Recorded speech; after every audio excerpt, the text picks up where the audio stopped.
Այստեղ ավելի քիչ տեխնիկական ենք նայելու, այսինքն հենց կոնկրետ ալգորիթմներ կալիբրովկայի այդքան շատ չենք սովորելու, որովհետև այդքան էլ չի արդարացնում ժամանակի ծախսը իրանց վրա։ Ավելավա պրոստը իմանալ, որ կան sense մեթոդներ, այդ մեթոդները sense են, եթե պետք լինի այդ բանին արդեն ոտի վրա ավելի մանրամասն բռնել նայել։ Հիմա իդեան է կարևոր ստեղ։ Նման գաղափարով նաև այս imbalance learning-ի ժամանակ ենք շարժվելու։ Բայց հա, հիմա ոնց որ մոդելը ունենք, threshold-ները ունենք, գուշակությունները ունենք, օրինակ ասում է մեր բանը logistic regression sigmoid-ով բանով եկել է մեզ վերադարձրել է p-ն 0.9։ Հիմա մենք դրան կուզենք մեկնաբանենք որպես շատ բնական ձևով, ասենք դե 90% հավանականություն, չէ՞։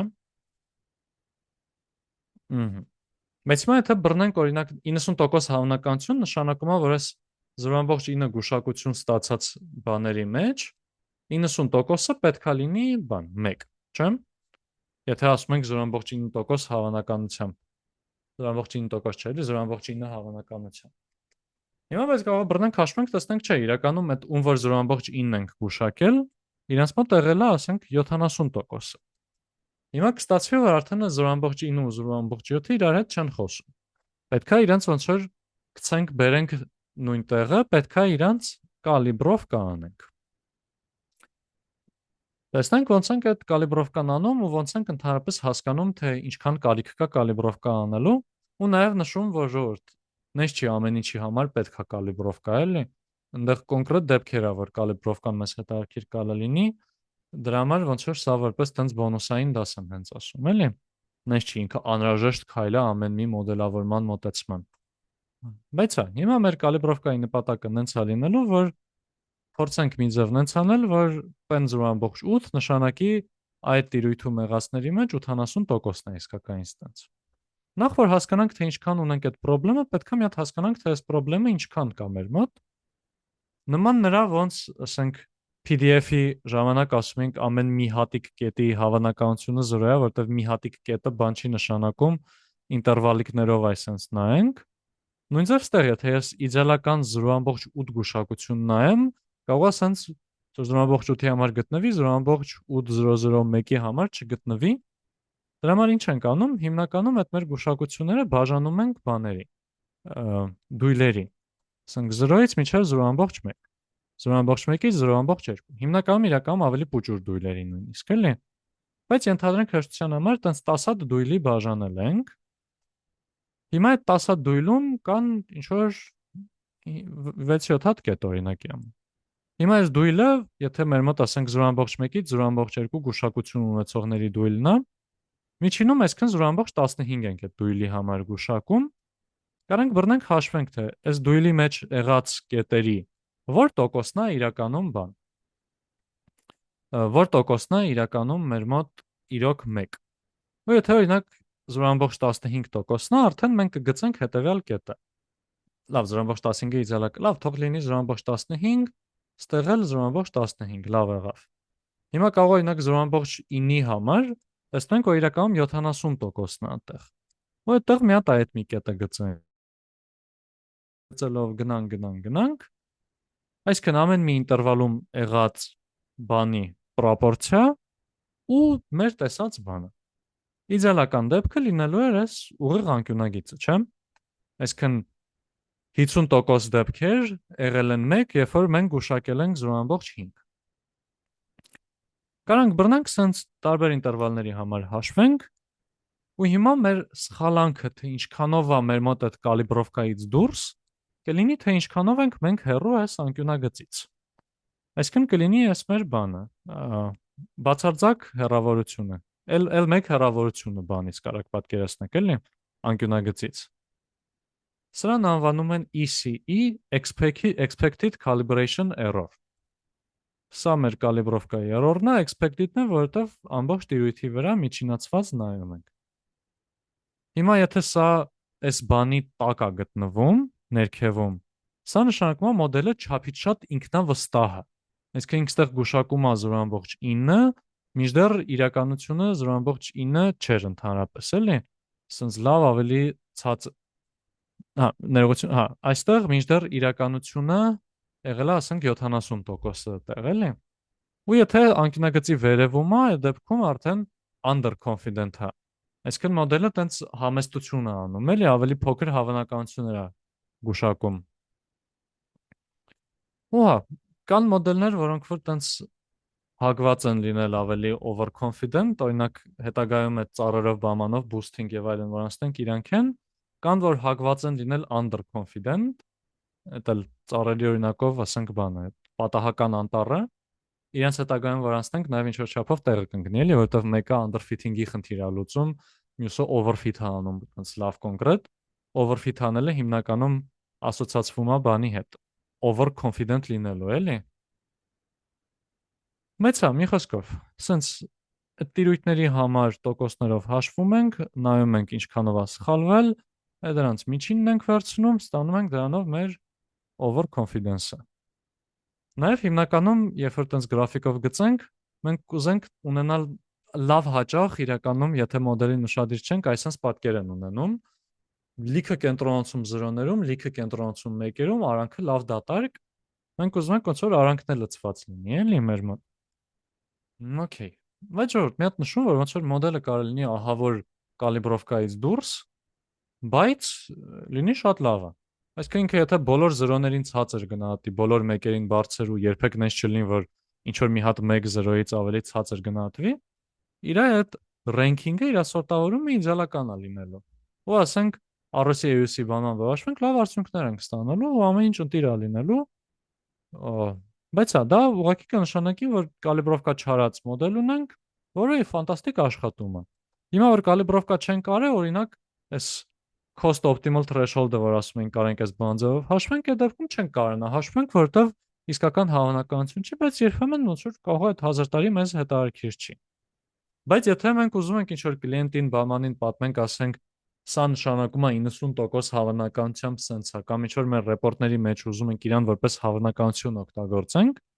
ոչ թե որպես գործիք, որ threshold-ի հետ համեմատենք, ստանանք 0.1 ու գուշակենք։ Այդ թիվը եթե օգտագործում ենք, արդեն պետք է իրան ոնց որ մեր խիղճները որ տեղին լինի, կալիբրովկա անենք, նոր օգտագործենք։ Եթե չենք օգտագործելու, այսինքն մենակ մոդելն է մեր մոտ լինելու ու վերջ, էլի գուշակություն անելն է լինելու։ Այդ դեպքում կալիբրովկան արդեն դառնում է ոչ այդքան էական բան մեր համար, էլի նշանակություն։ Այսինքն բութմատի օրենքն է, եթե հենց այդ գուշակությունները օգտագործում ես, ուրեմն բան արա, կալիբրովկա արա։ Եթե դու չես օգտագործում, ուրեմն օքեյ է։ Ես պրոյեկտների մեծ մասում, որ կլիենտների համար արել ենք, կալիբրովկա արած մեր մոտ չենք արել մենք ուղղակի։ Որտեվ չի պահանջի խնդիրը զուտ էլի։ Okay։ Հա, ու մեկ էլ ոնց որ հա լավ, այդ շատ ավելի բան չասեմ, ուզում եմ ասել, օրինակ, այստեղ դրական կողմ ենք ասում, որպես որ այս կարանք cost optimal threshold-ը կալիբրովկայի դեպքում մի հատ բանձով գտնենք, ինչը կարա որպես դրական կողմ թվա, բայց եթե հիշենք, որ ասենք սրա տարբերությունը այն բանով, ուղակի ցիկլ ֆռալովից կարա լինի 0.1 վայրկյան, արդեն այդ դրական կողմն էլ է միջի գնում, էլի։ Չեմ ուզում համոզեմ ասեմ անիմաստ է կալիբրովկան, ուզում եմ շատ ոնց որ գաղափարի մասին խաբար լինեք, ու որ ուրիշ տեղերում, եթե նկատեք, չզարմանաք, էլի։ Ու նաև ձեր խնդրի համար մտածեք, ասեք, կարող է արժի կալիբրովկա անեմ, թե չէ, թեկուզ եթե դրա պատասխանը լինի չէ։ Ոնց որ այս ֆունդամենտալ կտորի վրա շատ ժամանակ անցկացնելու նպատակը նա, որ ձեր մոտ անհանգստանալու բաները շատ լինի։ Մտածեցեք, ասեմ, կարող է պետքա cross validation անեի։ Պատասխան հա, պետքա cross validation անել միշտ էլ։ Կարող է պետքա nested cross validation-ներ օրինակ։ Կարող է այստեղ ինչ որ sense data leakage ունեմ եւ այլն եւ այլն։ Տենց ոնց որ իրոք լավ զգուշ լինենք, էլի, լավ ուշադիր լինենք։ Ուղղակի դրա գործիքակազմ ենք հիմա հավաքում էլի մենք ուշադիր լինելու գործիքակազմ։ Լոգիստիկ ռեգրեսիան օրինակ բավականին հաճախ կալիբրովկայի կարիք չի էլ ունենում։ Այնտեղ են մեր գրաֆիկում էլ կալիբրովկան այդքան շատ բան չկար։ Բայց հետագայում մոդելներ, որոնք որ անելու ենք, լավ էլ ունենում են։ Նեյրոնային ցանցեր օրինակ բան, տենց լավ խորը, իրանք կարան շատ հանգիստ դառնան overconfident, այսինքն լիքը 0-ներ գուշակեն ու լիքը 1-եր գուշակեն, այս արանքն է տենց լղոզված լինի, էլի։ Այսինքն տենց շատ էքստրեմալ լինեն, էլի, տենց սև սպիտակ նայեն ամեն ինչին։ Դե լավ, իսկ հիմա ո՞նց է ամեն ինչը ուղղել։ Մոդելը ունենք, գուշակությունները ունենք, սաղ ունենք, մենակ ոնց որ այդ գուշակությունն այդ արժեքներն ա որ կալիբրովկա արված չեն, Մի հատ մոտեցում, որ տենց կոչվում է post hoc calibration, post hoc նշանակում է արդեն ամեն ինչ եղել է, սաղ ունենք, ուզում ենք ոնց որ եղածը մի ձև դզենք, էլի։ Այսինքն կոպիտ ասած ոնց որ եթե ինչ որ սարքի կալիբրովկայով նայեք, արդեն սարքը առած է ամեն ինչ եւ այլն, բայց զգում ենք, որ ինչ որ 2 սանտիմետրով միշտ աճ է գուշակում, ոնց որ թվերը 2 սանտիմետր 2 բանով փոքր գրենք, օրինակ, այդ կնշանակի կալիբրովկա արեցինք, էլի օրինակ։ Մոտեցումն է, որ ուղղակի մի հատ ինչ որ արտապատկերում ենք սովորում, որ այս մեր տված գուշակությունները վերցնում է, վերադարձնում է ինչ որ հավանականություններ։ Այսինքն ոնց որ պրոստը բան էլի, ոնց որ sense արժեքները մի հատ ֆունկցիայով փոխում ենք, դարձնում ենք ուրիշ արժեքներ, սրանք 0-1-ի շուրջը կուտակված են, նրանք արդեն այդքան ավելի սփռված կլինեն։ Ու այդ ոնց որ մոնոտոն ֆունկցիա է լինում մեր մոտ, որովհետև չենք ուզում նախկինում ինչ որ բանի արժեքը 0.8 լիներ, մեկինը 0.6, իրանց կիրառենք կալիբրովկա անենք, կոպիտ ասած օրինակ 1.1-ով բազմապատկենք ու մեկ էլ հոպ, պարզվի էս ավելի մեծը դառավ ավելի փոքր, էլի, մեզ հերթականությունը կարևոր է պահպանել։ Հիմա մի երկու բառով թե ոնց է սա արվում, կա մի հատ plot scaling կոչված 99 թվականից եկած, իրեն տենց հիմնականում SVM կոչվող բանի համար են արել, support vector machine, իրենց մասին մի թեթև կխոսանք, այդ վապնիկ եւ այլն, լավ ուժեղ հավես ալգորիթմը, իր իդեան ինձ շատ է դուր գալիս, իր մեջ լավ տրյուկեր կա եւ այլն, բայց ոչ միտեղ չի կիրառվում, կարելի ասել, դրա համար մի թեթև կխոսանք, էլի։ Բայց լավ, հա, այդ մի քիչ առաջ ընկա։ Նեյրոնային ցանցերումը ինքը օգտագործվում նաև, բայց էս էլ նեյրոնային ցանց բաման չգիտենք, չեմ ուզում շատ տերմիններ կրակեմ օդի մեջ։ Բայց իր սաղ միտքը որն է, ասում է ունեիր S-ը, հիմա ուզում եմ ինչ-որ նոր հավանականություններ ստանամ, իրեն ուղղակի դնում եմ մի հատ ուրիշ նոր սիգմոիդի մեջ։ Սիգմոիդերն է տեսել ենք, որ սենց ըստ իրանց պարամետրեր փոխելու կարան սենց ձգվեն, կարան մի քիչ ձախ աճ գնան եւ այլն եւ այլն։ Դրա համար պարամետր փոխելու համար ասում ենք մի հատ AB պարամետրեր վերցնենք ու ասենք A անգամ S գումարած B։ Ու այդ դրան դնենք սիգմոիդի մեջ։ Ըստ էության ոնց որ լոգիստիկ ռեգրեսիա ենք անում, որի input-ը S-ն է ու մենք փորձում ենք A ու B գուշակել, էլի։ Այսինքն AX գումարած B, տենց ինչ որ մի հատ գիծ ենք ուզում գտնենք, այս մեր միաչափ բանի համար, խնդրի համար։ Սա որոշ ենթադրություններ ունի ու ինքը հիմնականում լավ է աշխատում, երբ որ տենց մեր տվյալները քիչ են, բայց հա, տենց ոնց որ որպես ոչ սուպեր բարդ միտք ու մեր իմացած բաները օգտագործող մի մոտեցում է։ Մի հատ էլ տենց ավելի ընդհանուր ասած կա, որ կոչվում է իզոտոնիկ ռեգրեսիա, որ փորձում է սովորի մի հատ ինչ-որ չնվազող արտապատկերում, որ այս JS-ը դնենք մեջը ու ինքը Y-ներից, ասենք այդ 0-1-երը մեր մոտ որ կա իրական, այս մեր եղած արժեքները դնենք է դրա մեջ ու իրայից մի հատ ինչ-որ դիստանցիա ենք էլի նվազացնում։ Կոնկրետ թե ոնց է անում, տեխնիկական դետալները շատ կարևոր չի, ուղղակի սա չունի այտենց ինչ-որ խիստ ենթադրություն, թե ինչ տեսք պետք է ունենա տվյալները, բայց սա լավ է աշխատում, երբ որ ավելի շատ դատա ունենք։ Ու երկուսինը կարանք կիրառենք SKLearn-ի կալիբրացիայից, այս calibrated classifier CV-ին վերցնելով